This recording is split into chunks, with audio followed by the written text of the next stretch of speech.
High up in the Dolomites, in the town of Cortina d'Ampezzo, the heat is on. The famous Italian ski resort is preparing to co-host the 2026 Winter Olympic Games, but there are concerns it won't all be ready in time. The town is up against a March deadline to complete a sliding centre for athletes booked in to test it for the first time. But finishing the centre, which will stage Olympic bob, skeleton and luge competitions, is giving local organisers a headache, especially because climate change has meant natural snow is in short supply.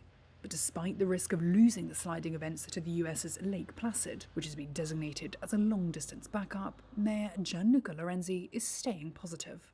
There are backups for everything, but it's not worth taking them out. As of today, the plan B for the bob races does not exist because it has been made clear the sliding centre is being built here. Although the International Olympic Committee had suggested using existing venues in neighbouring countries, the Veneto region and the national government ultimately opted for a full rebuilding of Cortina's Eugenio Monti track.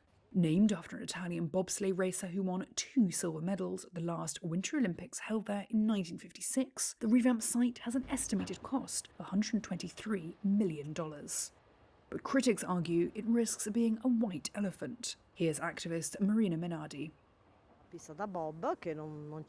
We won't need the sliding centre because bobsleigh is a sport that no longer has any athletes, and it will be difficult, I would say impossible, to relaunch because it doesn't even have media exposure, and it is difficult to find sponsors. There are about 20 or so bobsleigh athletes, and another 30 or so between luge and skeleton, so it's a sport that will have no future, and we will be saddled with it.